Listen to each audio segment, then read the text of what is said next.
Good morning everybody, and welcome back to the channel. Right, quick bit of news. My subscribers have crept up again. I'm now at 161, which means I am saying welcome to a new subscriber, Roy. Morning Roy. Roy runs a small channel of his own called Blue Roy Movies. I checked out one of his videos last night. He did a horror all-nighter video where he picked 4 movies. I think it's a tag thing that's going around at the moment. I think I did one last week on mine, and he did his 4 choices. Thoroughly enjoyed the video. The channel I was introduced to via Sam at Sammy G's World of Cinema. He thought I would enjoy the content, and indeed I did. So more welcome to the channel, Roy. There is a Facebook group attached to it. What I do here, basically this is just a little one-way group chat, whereas I sit here for sort of an hour or so and just basically chat to the members of the group about what's been happening within the group, what we've been watching or not watching, as the case may be. So if you want to join, feel free. There is a link, I believe, in the bio under the video to the Facebook group. Just hit the join button, you'll be accepted immediately. We're a very friendly little bunch. It's quite a nice sort of quiet, intimate group. Intimate, you know what I mean. But you'll be made very, very welcome. You're also welcome to post your videos within there. We love watching other people's videos. What Roy does is very similar to what me and Sam do. He will just sit there and chat about films that he's watched, films that he hasn't watched, films that he's bought, all that kind of thing, and he does it really well. So he's got a very similar style to what we do. We just sit in front of the camera and just prattle, so he'll fit in very, very well. So yeah, if you want to join the group, mate, feel free. You'll be made very welcome. Welcome to the actual channel. Loved your horror all-nighter. I couldn't for the life of me remember what my 4 were last week. I know Rosemary's Baby was one. Probably Hell Night was another one, yeah, I'm really enjoying your content, mate. I'll be checking out more of your videos. So as I say, welcome to the channel. Hopefully you'll be popping over to the group and hitting the join button. So we'll look forward to seeing you over there at some point. As I say, feel free to post your content on there. Sam posts on there, I do. There's quite a few people post videos on there, so you'll be in very good company. So as I say, welcome to the channel, welcome to the group. And hope you like what we're doing here. So on the notes underneath that, I've written Sam Smith's a dickhead. I'm going to come back on that one next week because I've got that on my phone. This is something that somebody showed me on my phone to do with political correctness, and I said at the time, I'm going to talk about this on Sunday, and all I've written on the notes is Sam Smith is a dickhead. So I'll come back to that. Does anybody agree with that, by the way, before I go on some sort of a rant about what he's been saying? Does anybody else agree that Sam Smith is an absolute knob?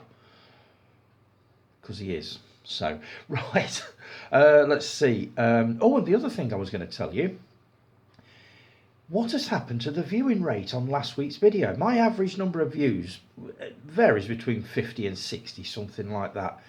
Last week's video has got a massive 222 views. That's as of last night, I think was the last time I checked it. What on earth has gone off there? I can't believe that 222 people have actually watched the video. So is this to do with algorithms, or is it to do with something else that I don't know about? Has there been some sort of a power surge on YouTube? I don't know, but as soon as I saw it, I thought, that can't be right. But yeah, 222 views. You check it out. Make it 223. So right, I'll start with comments as I always do. David Mantle, morning Dave. What is your take on eco cases on Blu-rays as a film fan and collector? Now Jason had some thoughts about this. He said, are those the thinner ones that have appeared this year? I bloody hate them. I first noticed this when I got Indiana Jones and the Dial of Destiny. I was like, what the fuck? I think they're a bit flimsy, the ones that I've seen. I don't know whether I've actually got any of them. I know Network used to do a lot of their movies their Blu-ray movies in very, very thin plastic cases, and you do have to be a little bit careful because they're a bit bendy. But yeah, it sounds like they've taken the cheap way out. So, I mean, oh, excuse me, if they're sort of ecologically friendly and all this sort of thing, I'm all in favour of it, so long as the quality doesn't deteriorate anymore. But I can't say I'm overly happy with them. They would definitely save you some space. I will give them that. They're definitely space savers, but that's probably about all. So, yeah, if they're good for the planet, then yeah, fair enough. But not overly keen on the ones that I've seen so far. So, and you asked me last week, what are some of your favourite films of all time and least favourite films you have in your collection? I've not sorted out my favourites. These are 5 films that I do enjoy watching, and I've watched them 2 or 3 times. They're not, I would class as my favourites. I will do that one for you one week. The group pretty much knows what my all-time, probably 2, 3, maybe 4 or 5 favourites are. I will show them off very quickly, but I'll also move on to 5 or 10 of my other favourites. But I'll try and do that one for you next week. But these are 5 films that I've seen a couple of times and I do still enjoy watching. First one is a Western. I'm not massive on Westerns. I enjoyed Soldier Blue, I enjoyed The Magnificent Seven, I enjoyed Shane. I've yet to see High Noon. Sam got a copy of High Noon sent to him by Roy at Blue Roy Movies. It looks an awesome film. I watched the trailer straight after I watched the unboxing video you did, Sam. And I got to say, it looks amazing, so that's one I'm definitely going to be invested in. This is one Western that I had to have, basically due to all the controversy and the fuss it caused when it came out in 1969, I think. Sam Peckinpah's The Wild Bunch. Now, this is the director's cut, so the running time I think is slightly different to previous releases, and I'm just trying to find it now. 145 minutes, so you're talking nearly 2.5 hours. I remember it being incredibly violent, having a really good story, but I don't remember an awful lot more about it. The stars you've got in this, you've got William Holden, Ernest Borgnine, let's see, Warren Oates, Ben Jonson, and obviously directed by the legendary Sam Peckinpah, director of Straw Dogs, which it comes back up in another message, a little comment later on. So we're coming back to Straw Dogs, but that's one film that I've seen 2 or 3 times that I enjoy watching still. This is a British film. I thoroughly enjoyed this the first time I watched it, probably about 18 months ago. It has got some cast: Stanley Baker, Patrick McGowan, let's see, William Hartnell, Sid James, who else is in this? Gordon Jackson, David McCallum. It's got some cast list. This was a really hard-bitten movie, I thought, when I first saw it. And when I did watch it, the first thing I thought was that must have been an X certificate when it came out, because it's quite raw. It wasn't, it was actually an A. Hell Drivers. Absolutely loved it. All about a group of lorry drivers who are basically trying to they have a league table at work of who's the best driver and the fastest driver, and they're constantly trying to top each other by driving dangerously, very, very dangerously. And this is obviously from the days when health and safety and all that sort of thing absolutely didn't exist. And if you see the way some of these guys drive, you would understand exactly what I mean. But this is a cracking movie. If you've not seen it, David, highly recommend it. Seen it once, definitely going to watch it again. The next one. This creeped me out. Something rotten. I have a real, not problem, but issue with alien abduction films. They just unnerve me completely. I've got 3 or 4 of them that I've seen, and not one of them has failed to unnerve me completely. This is probably one of the best. It's called The Fourth Kind. It's done in the style mostly of a documentary stroke found footage movie, but this is a really, really creepy movie to do with alien abduction. So I think a lot of the stories of this come out during hypnosis sessions.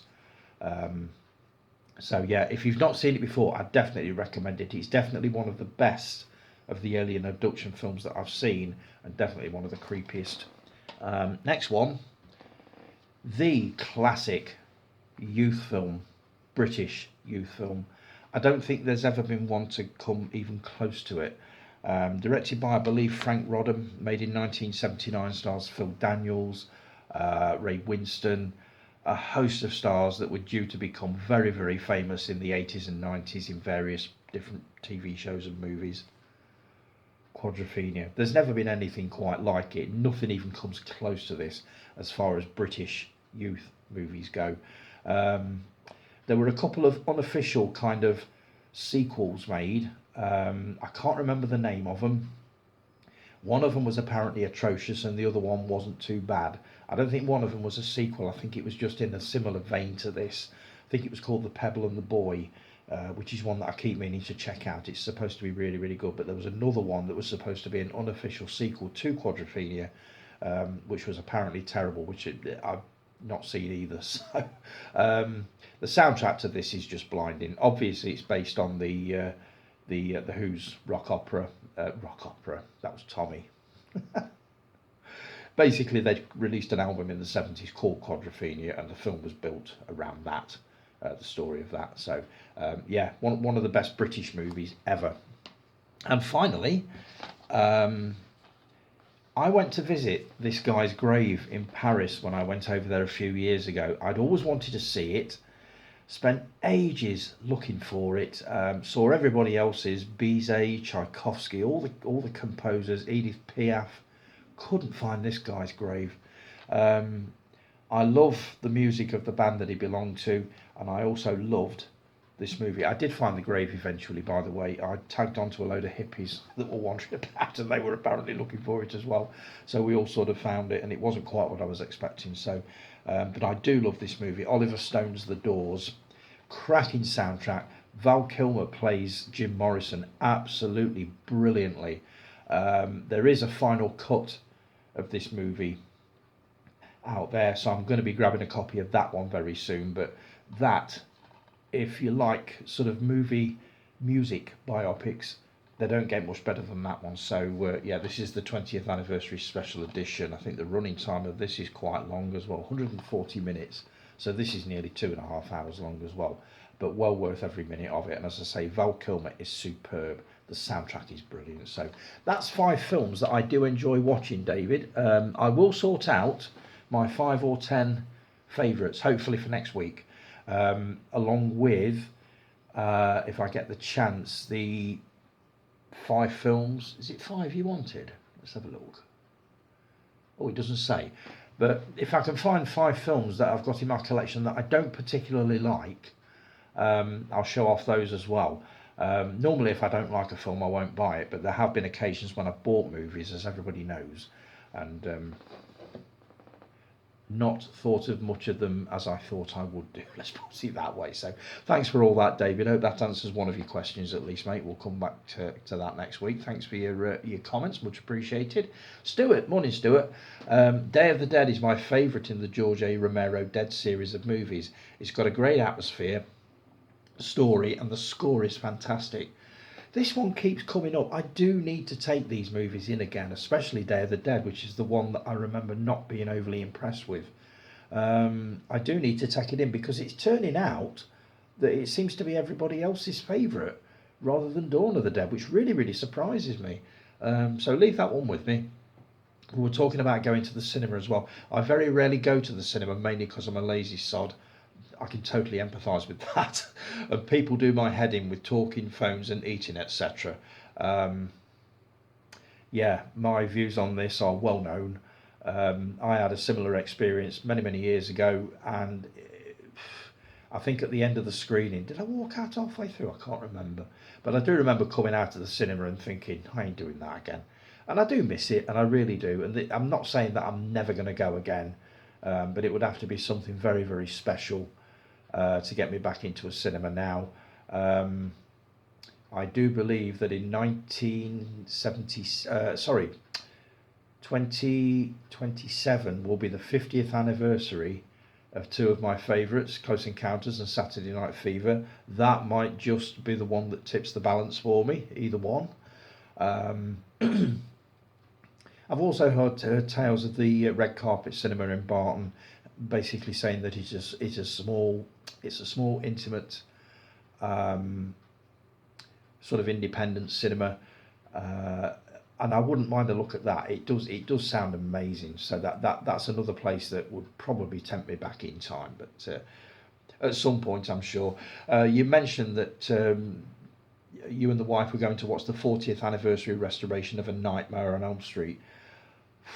That's going to look amazing on the big screen. I didn't see it when it first came out. I think the first time I saw the original on Elm Street was on VHS when it was released on that. So hope you had a good time at that, mate. Love your horror list. Not seen Hell Night, although I do own it. Linda Blair was so cute and adorable. She was. That was a cracking movie. I'm definitely due to watch that again. That 101 release that I showed off last week and possibly the week before. I don't even think it's out the cellophane yet, and I've not seen Hell Night for many, many years. So that's definitely due a revisit. One of my favourite films to watch over Christmas is King of Kings with Jeffrey Hunter as Jesus. It's an incredible film. The music is so good. I just love it. Have you seen it? A long, long time ago, my mum used to love the biblical epics, Ten Commandments, all that sort of thing. And she sat me in front of King of Kings and The Greatest Story Ever Told many, many times. Long films. And I did enjoy them, and I still do enjoy them. I believe I've got both of those on my Sky Planner at the moment. They were on it, I think this Easter just gone and the Easter before. So I do want to watch them again. But yes, the answer to your question is yes, I do. I have seen it and I did enjoy it. So I'm currently working my way through the Anthony Hopkins films in my collection. The last film I watched was Meet Joe Black. That was a long film. Good film, but 3 hours long. What's your favourite Anthony Hopkins film or films? One is 84 Charing Cross Road. I've got a real soft spot for 84 Charing Cross Road. It's the story of an American lady who has a love for English literature. She lives in the States, and she finds via mail order a bookshop in Charing Cross Road. She orders a lot of sort of English literature books from there, sets them tasks to find certain very difficult books to find in America, which they always come through. Anthony Hopkins plays the gentleman that runs the bookshop, and Anne Bancroft plays the lady who is constantly sort of corresponding with him. It was all done via letter back then, not via phone. Obviously, the internet weren't about. We're going back to, I think, the 40s or the 50s with this one. But a cracking movie, absolutely love it. But my favourite Anthony Hopkins movie ever has got to be this one, Magic. I don't think he ever delivered a performance quite like this. This is from 1978, I believe. Also stars Burgess Meredith, who was obviously famous as being the Penguin in Batman. What a cracking movie. It's got echoes of Dead of Night, particularly the story obviously about the ventriloquist dummy.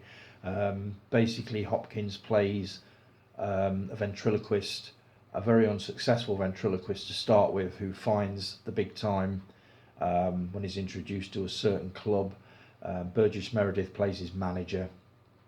This is an amazing movie, absolutely brilliant. If you've not seen it, I've never seen a performance by Anthony Hopkins quite like this. So that is most definitely my favourite Anthony Hopkins film by a country mile. So that answers that one. Thanks for that, Stuart. Much appreciated, mate. Always good to hear from you. Jason K.R. Ginger Ninja, great vid, Tony. Top picks for your top 5 80s horror movies. Dreamscape is a classic, but it's not one I go back to regularly. I haven't seen it for a long, long time. I do want to watch it again. I do remember being very, very impressed with the actual dream sequences. For a movie that's 40 years old, they were so well done. And I believe they were done just before Nightmare on Elm Street came out. Hell Night is just great. Brilliant movie. Tremors is so good. It's one that I go back to a lot as it's just super fun. I've only seen it the once, but really, really enjoyed it, which is why I bought that Blu-ray to take another look at it. The Lost Boys, another absolute classic. Stone cold. It just doesn't get any better than that. The soundtrack is brilliant. The two Coreys are brilliant. Kiefer Sutherland is amazing. It was just a brilliant movie. It never gets old. I've seen it so many times, I've lost counts. I know it's one of Chris Eukin's all-time favourites. So yeah, can't go wrong with The Lost Boys. Sorry if my comments are rather vague this week. It's been a busy day. You mean you're actually working while you're doing these? That must be such a pleasant change for you. Unfortunately, I will miss next week's vid, but I will catch up as I will be away for my birthday on a ghost hunt. Oh, we've got to see how that one goes. We need videos, we need photographs, Jay, when you go on that. That sounds amazing. Have a great week ahead. Thanks, Jay. Much appreciated, mate. Look forward to finding out how your ghost hunt goes. Guy. Morning, Guy. Morning, sir. Great vid as always. Modern Christmas TV, bring back the old days. Morecambe and Wise, Christmas Top of the Pops, and the big afternoon film, glorious. Christmas is just not the same, Guy, is it? It's nowhere near the same. Christmas TV now, to me, is just boring. Don't get me wrong, I love watching EastEnders, the Christmas episode, and Emmerdale, but they've got nothing else. We're stuck with things like bloody Strictly and Call the Sodding Midwife, and oh, God. It's just not the same. It isn't. And as for films, we've seen them all before. You know what I mean? The Christmas film used to be an absolute event that everybody sat in front of. We all watched it. So, yeah, totally with you on that one. Elvis Costello, My Aim Is True is a fantastic album. Grab a copy of it. I'm going to grab a copy of it on Spotify and have a listen. I'll let you know what I think of that. Loved the Woodfall unboxing. I thought you would. Some cracking films in there. Can't wait to get into it. If you're a police fan, I recommend Andy Summers' book, One Train Later, is a fabulous read. I do believe I've got this on Audible, and if I haven't, it's definitely on the watch list. So I'll definitely grab a copy of that and start listening to that one. A correction. I didn't sneak into the cinema to watch Straw Dogs. My parents rented the video and I watched it with them, which could actually be worse than sneaking into the cinema. Your thoughts? How old were you? It didn't say. I'm sure you told me you was about 10 or 11 when you first saw Straw Dogs. My parents would definitely have not let me watch something as controversial and famous as Straw Dogs. It took my mum long enough to give me permission to watch movies like The Night Caller from 1965, Quatermass and the Pit from 67. I wouldn't say we weren't allowed to watch them. We were just advised that, it's a really unpleasant film. You're not going to like it, and I would really rather you didn't watch it. But if you have to do it, do it. But I don't think Straw Dogs would have come into that at all. Definitely not. The first time I saw it, I was absolutely blown away by it. And I was drawn to it again because of all the controversy surrounding it. I just absolutely adored it. And I still do. It's a bleak movie, really, really bleak. My thoughts on... Yeah, I don't know, because kids nowadays, they watch everything, don't they? It's not, there's nothing off limits to them. You know what I mean? They can get anything online, so there's no mystique about it anymore. When we used to hear about a movie that was really bad or whatever, all we read about was articles in the newspapers and film magazines and stuff like that. Nowadays, it's all over the internet, so kids can get hold of this information and, they can watch these movies on their phones. It's not the same. To me, it isn't anyway. I'll come up with some more examples on this. I'll come back on that question, Guy, because that's something that I quite enjoy talking about. So leave that one with me. Well done on the Knight Rider set. Put it by the TV and get it watched. I'd like to hear your thoughts. I'll do that. I will be taking a look at it, I promise. Also, get caught up on Higgis. This coming Wednesday, the Random Man returns. I am caught off, as you'll find out a little bit later. So thanks for that, Guy. Much appreciated, mate. Always brilliant to hear from you. Mark. Morning, Captain. Morning, Mark. Christmas movies. The ones I always watch every year without fail, even if I don't watch anything else. Home Alone 1 and 2, classics. National Lampoon's Christmas Vacation, I would say that's one of my favourites. And Gremlins, brilliant. In fact, the Gremlins DVD, one of about 10 DVDs that I actually own, hasn't moved from next to the telly for about 3 years. I've actually got one or two DVDs that have been sort of on the shelf unit where the telly is stacked, and they've been there for ages, probably a year or two. So what I'll do is, if I think on, I will drag those movies in here and I'll show you what is by the TV at the moment. What have you guys got like that? What movies are by your TV, or are you all really good and sort of leave them on the shelves? I'd be curious to know what you've got there. Terrifier. The first one was okay. I actually turned the second one off after the bedroom torture scene. Wow.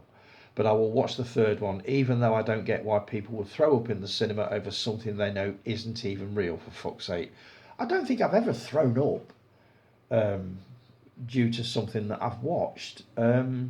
My worst thing is I can't get the image out of my head. I will carry it around for days, especially if it's something that makes me really, really uncomfortable, like that bedroom scene. I've seen it. I don't ever want to see it again. I've got Terrifier 3 on the dodgy stick, but I'm really, really reluctant to watch it because they reckon it takes it even further. I'm not sure I'm ready to go even further with that. But we'll see. Maybe I'll be brave enough. But I mean, I've seen the first one. I thought it was okay, but nothing special. The second one, apart from the bedroom scene, I would probably just about get through it. But this third one, who the hell knows? Tremors. Absolutely love it. Seen it so many times. We're easily into double digits with how many times I've seen that film. The sequel is good too, but don't bother with 3, 4, 5, 6 and 7. My God, there's 7 sequels. Bloody hell. Maybe I'll grab the second one when I've watched the first one again. Great video, mate. Same time next week. Absolutely, Mark. You're never seen it for this week was this Stone Cold classic, The Thing, directed by John Carpenter. As soon as I saw this on Facebook, I thought, oh my God, do I want to read this? Because I don't think he's going to like it. But you have actually surprised me. Some very naff looking special effects. Because of that, I thought I was going to hate it. But no, I enjoyed this from start to finish. I've even got the sequel prequel to watch, 8 out of 10. Lee, you commented, this film haunts me from my childhood. Saw it in 85 when I was 10. We're back to that again. Would you show The Thing to a 10-year-old? You probably would now, but when this first came out, no, definitely not. I'm really pleased you liked it, Mark. Absolutely chuffed to bits that you enjoyed it. Jason, I think you commented on it, but I forgot to copy and paste it. Sorry, dude. It's not gone particularly well this morning. So, right, I'm coming up to 30 minutes, guys. I'm going to take a quick break, and then I'll be back with Callie's comment and our Jay's comment. So I'll be back in a minute.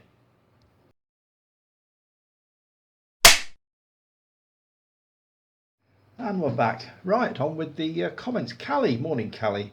It's time for some Saturday morning Tony time with the brew and biscuits. Any better way to spend a Saturday morning? I can't think of one. Dreamscape. I've not seen that film in a very long time. Might need to give it a rewatch. You and me both. I absolutely love that movie. I've only seen it probably 3 or 4 times, but the last time was decades ago. So I'm definitely on the same page as you with that one. I definitely need to give that a revisit. Yes, Tremors is a bloody classic. A nice little homage to the giant bug movies of the 1950s. And it stars Kevin Bacon. Need I say more? You need not. I love those giant bug movies of the 50s. Some of my favourite movies ever I'd class as Tarantula, The Black Scorpion, was the one about a praying mantis, the giant mantis or something like that. Loved all of that sort of things. One called The Spider, the ants in Them. Oh, I loved them. Absolutely loved them. So yeah, watching Tremors just took me back to those movies. Lost Boys, well, what can I say? 80s classic and a must watch at this time of year. I think I'm going to dig that one out for a watch over Halloween, definitely. Only recently acquired the Blu-ray. Rosemary's Baby and The Omen are a perfect double bill for Halloween, in my opinion. Not so much scary, more unnerving. Great tone and atmosphere across the board. Absolutely right. Rosemary's Baby is second to none as far as being unnerving. The Omen is just an absolute, again, stone cold classic. Speaking of the Dead films, I'll have to do a little video showing off my Dead collection. Please do. I would love to see the collection of movies that you got from the Dead series, definitely. And it might just point me in the right direction of the editions that I actually need to grab hold of. So yeah, please do that, Callie. I'd love to see that. I love the Planet of the Apes films, honey. So do I, absolutely, especially the first 5. I need to catch up with the previous 3 before I embark on Kingdom of the Planet of the Apes, which has gone onto my Christmas list, which I'm hoping I'm going to be getting this year.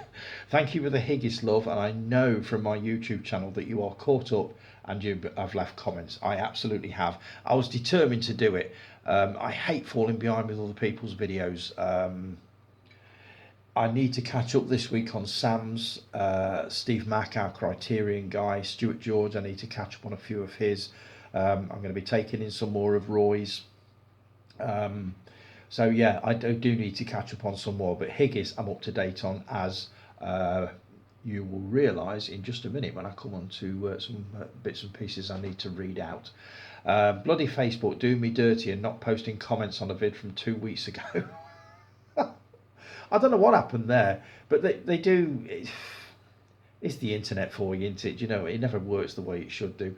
Will and Harper is still on my watch list due to Prime giving me only 7 days at time of commenting to finish the last 5 seasons of Supernatural. So guess what? I've been watching all bloody week. Supernatural. It's one that I still need to take in. I think I've got a comment about that a bit later on as well. How on earth are you going to fit 5 seasons into 7 days? And is it disappearing for good, or is it going to come back the following day?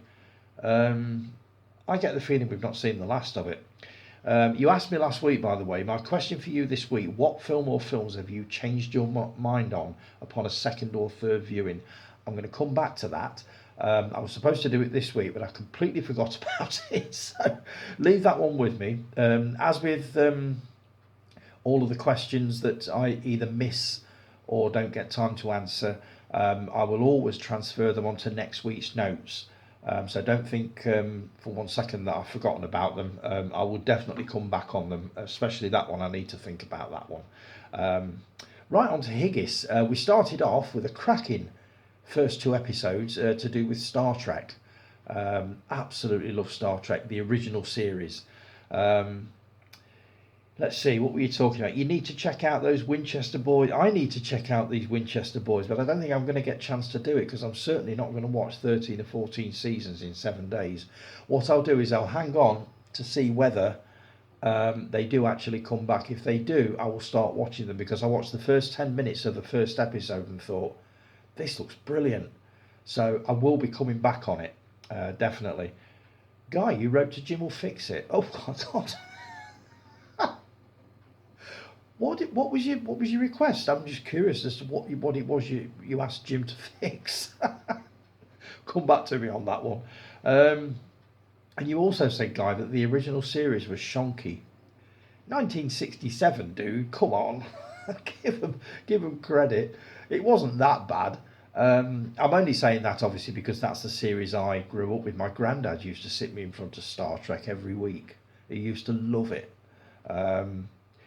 Let's see, Callie, you're a Lemon Nimoy fan. Lemon Nimoy.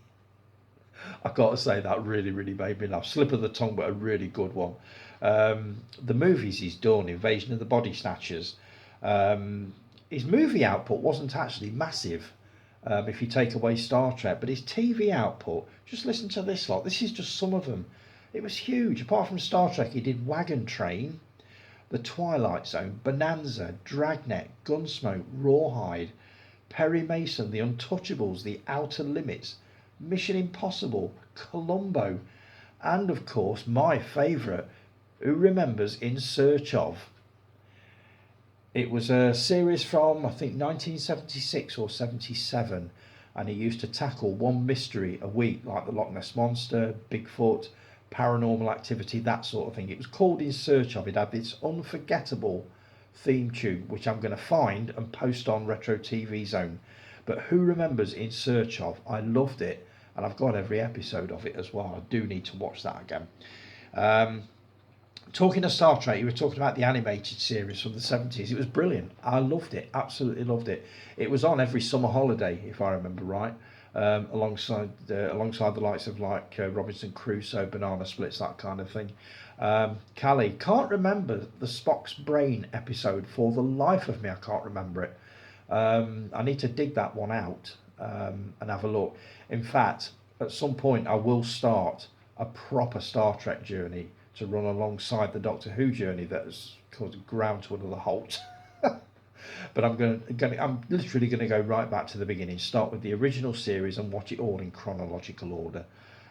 So that's what I'm going to do. My favourite episode, by the way, as far as the original series goes, is City on the Edge of Forever. It's the one that I've seen more than any other. Starred Joan Collins. It was a time travel type thing. Really, really cleverly done. I believe it won awards, but I could be wrong on that. Also loved Charlie X, Arena.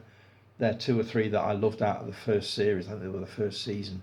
But I'm really looking forward to watching the original series again. I think you said something, Guy, about them being on Paramount Plus remastered, so I probably will take a look at them on there, even though I've got the first season on Blu-ray that somebody bought me quite a while ago. Let's see, I didn't realise that Leonard Nimoy directed The Voyage Home. Back onto the films now. Your views on Star Trek the Motion Picture are duly noted. You don't like it, either of you, do you? You think it's just boring. I loved it, and I can't wait to watch it again on 4K, which I've just bought. Star Trek 2 The Wrath of Khan, I think Callie, you said, was grossly overrated. What? Stone Cold classic. What's the matter with you? And Shatner wanted to direct The Final Frontier, so they let him do it, and it didn't turn out very well, apparently. I saw it a long, long time ago, but I've not seen it since. I can't remember, or I don't remember thinking, that's brilliant, but I don't know. Why do they just let people... I don't get why they let him direct it. He's an actor. Just do what you do best and just act. Star Trek The Next Generation. A guy who said the first 3 seasons were pants. I remember that coming into the video shop, the first 2 or 3 videotapes, and it was always out. I didn't really take to it. And I think the reason being was it didn't look film-wise as glossy as the original series. Now, correct me if I'm wrong, but was it done on sort of videotape so it had a very different look to it, and it had a slightly cheap look, but I only watched the first couple. So again, if I'm going on this Star Trek journey, I will need to take the whole lot in. But you said that it does get better. DS9 and Voyager, never seen either. Discovery, was it that bad? That's another one that I've not seen. Picard, heard good things about this one. This was on, I think it opened on Prime not too long back, probably a couple of years ago, 3 years ago. I was determined to watch it, but I thought, well, you've not watched The Next Generation, so you're not going to get the nostalgia hit that you would get if you watched The Next Generation first, so that is what I'm going to do. And then you follow that episode, or cracking episodes, by the way, to open the season with.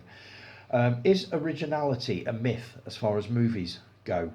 And I've got here, folks moaning about remakes but don't realise that certain films are actually remakes, mostly because they're too young to remember the originals. And you mentioned 1 or 2, Scarface. Callie, you're right, it's always been that way. Scarface, that was made in 1932. So everybody that thinks that the Al Pacino production is an original is absolutely completely wrong. Remakes have been around for decades.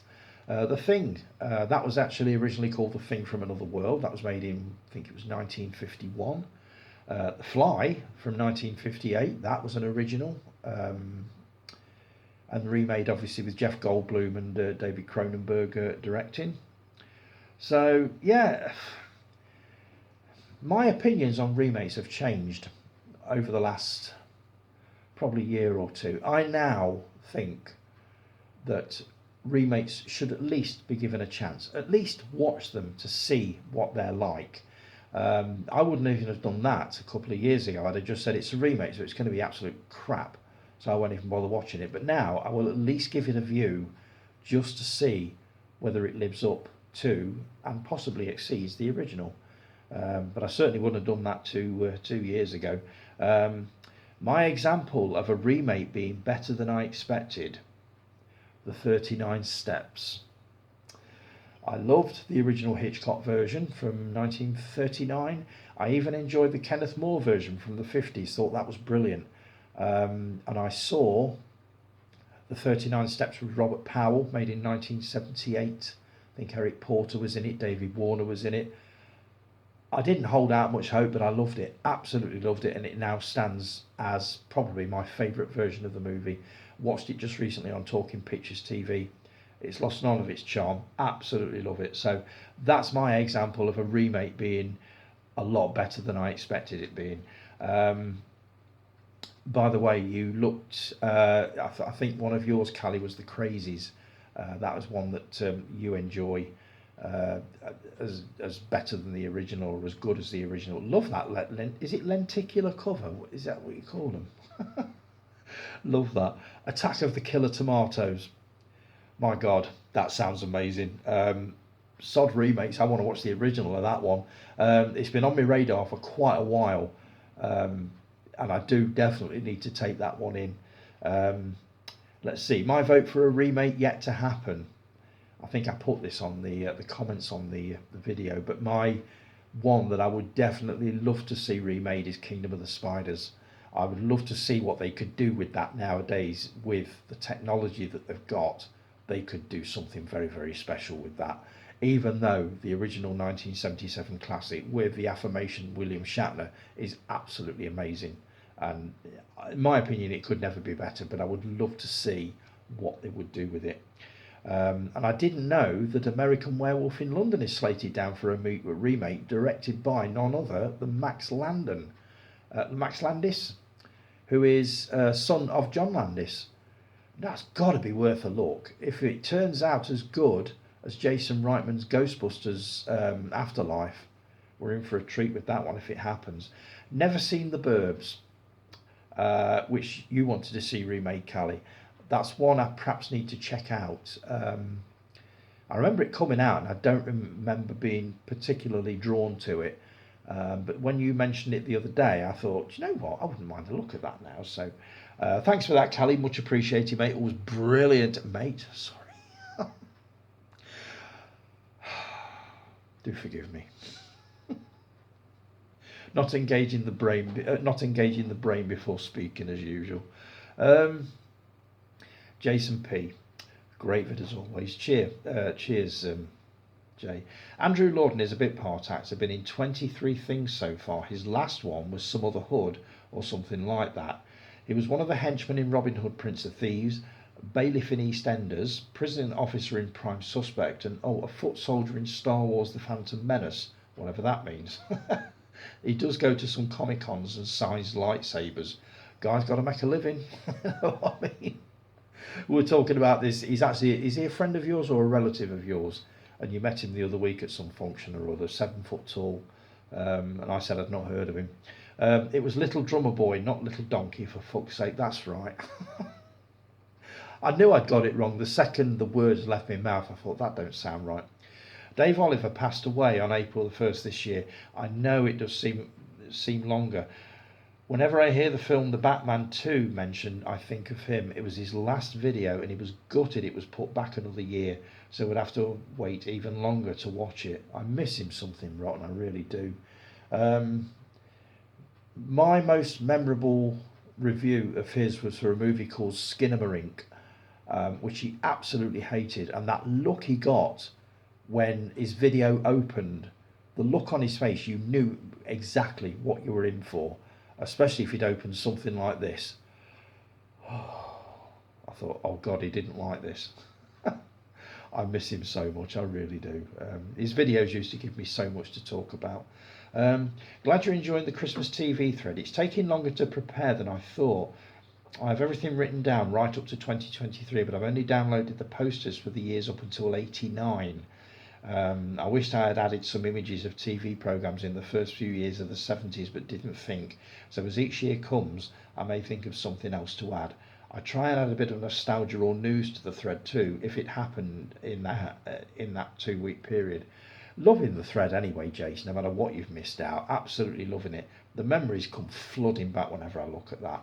I'm currently putting sitcom Christmas specials in the planner to watch in December. Blimey, you're quick off the mark. That's TV2 and that's TV Christmas. And also Rewind Television is showing some good ones at the minute. I don't know whether I've got Rewind. That's TV2. I didn't know there was one. Oh, and Never Seen for Next Year is now at 48. Not sure how I've done it, but I have. Definitely not doing more than 100.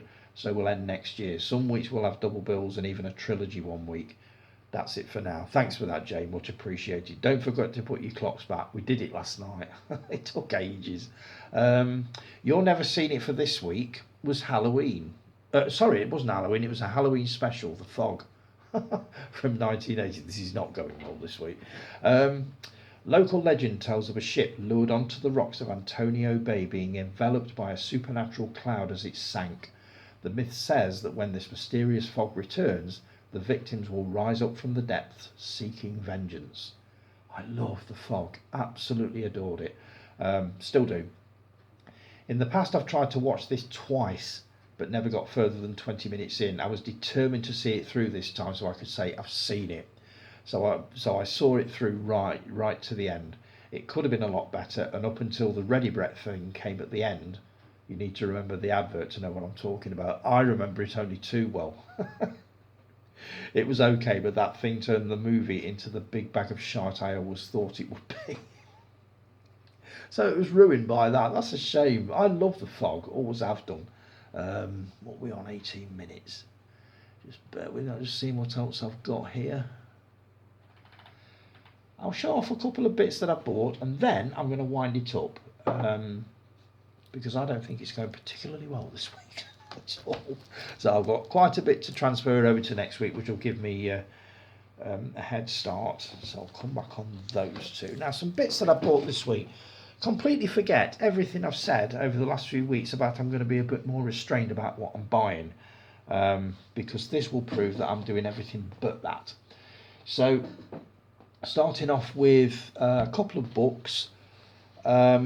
These were the result of a conversation I was having with a colleague at work. We were talking about old style Hollywood, the scandals, this, that and the other, Fatty Arbuckle, all that kind of thing. And she basically pointed me in the direction of a couple of interviews with certain stars that got me very, very interested in this. This is a book, Louis B. Mayer, MGM and the Secret Hollywood.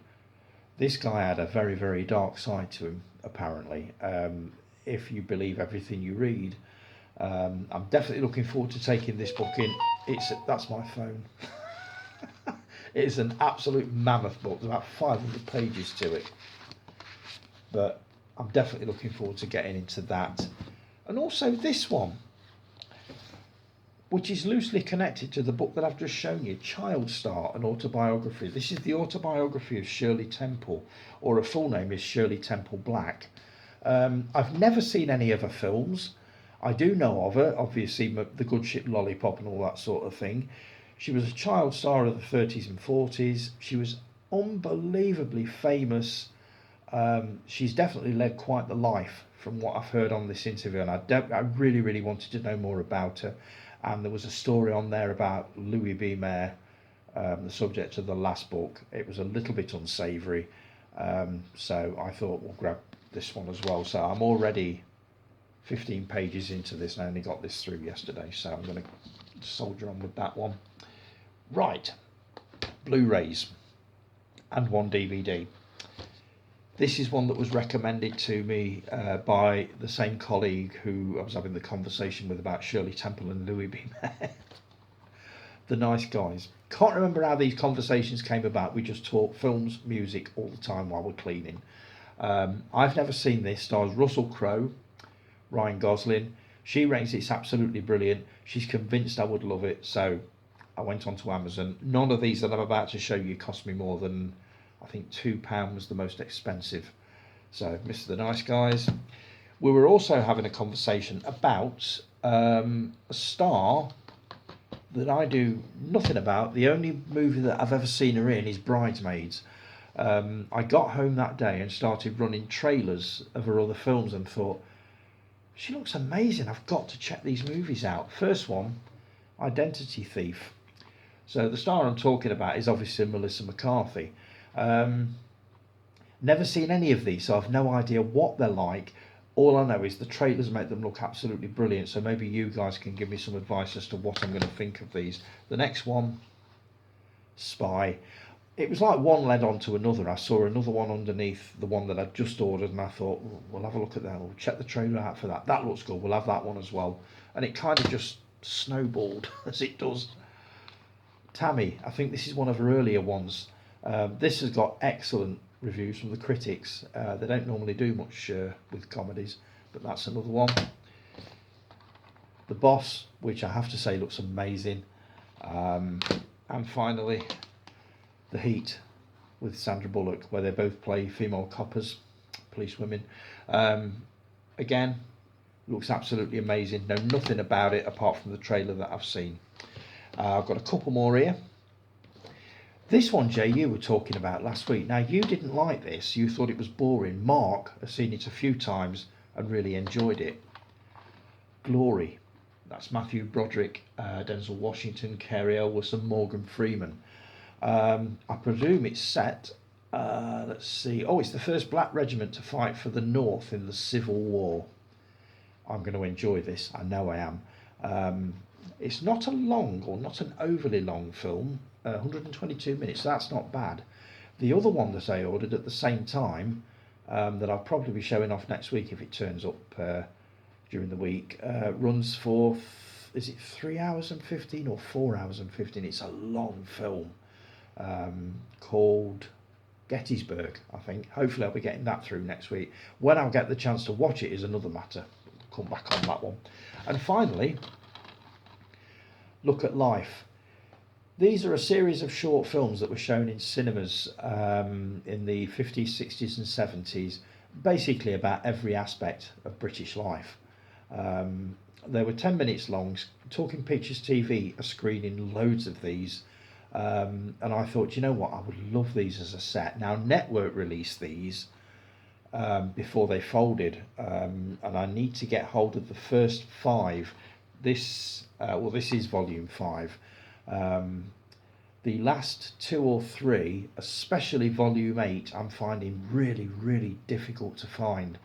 I need to get some advice on how to find it, because what I'm going to do is I'm going to invest in the first 4 of these. I'm going to get number 6, which I think is still readily available, but 7 and 8. 7 I've ordered from a company called Frugo, who said they dispatched it last weekend, and it's not turned up yet, so I'm going to give it another week, then I'm going to have to email them saying it's not turned up. But 7 and 8 are proving very, very elusive, so if any of you lot have got any ideas, I've checked Vinted Mark and they haven't got it, and I've checked everywhere else that I can think of, but if anybody's got any suggestions, please let me know. But I absolutely love these.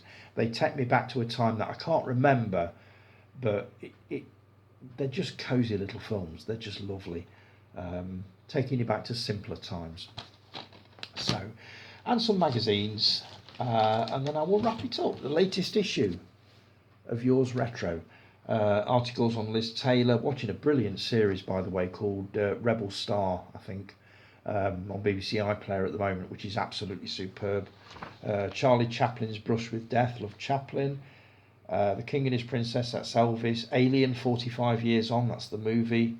Marty Feldman, comic genius and master of his own downfall. And On the Town, the making of an MGM classic. I love this magazine.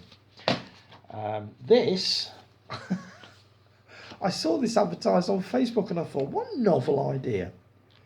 Taking a really disturbing horror film and turning it into a children's book. A is for Alien. If I just show you a few of these, just bear with me. Okay, look. You got like A is for Alien. That's something you might meet in space. B is for button. Don't press it or you could let the alien in.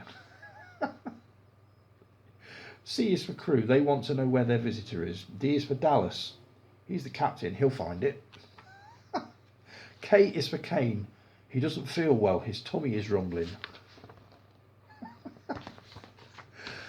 I can't remember how much this was, but I do remember when I got it through, I thought, I'm sure I paid about 13 or 14 quid for this extra thin thing. It's a novel idea, but I wouldn't buy it again. I got this. I spotted it on the newsagent's shelf when I bought the latest issue of Empire. And I thought, you know what? I haven't read a comic for years. So I thought I'd get the Beano Christmas special. I used to buy these every year when I was a kid. Beano, Dandy, Core, I think, was another one. There were loads of them. And they always did absolutely brilliant Christmas specials. And as I'd not read one for ages, I thought, do you know what? Relive your childhood. So I grabbed a copy of that. Latest issue of Doctor Who magazine, still within the package it comes in.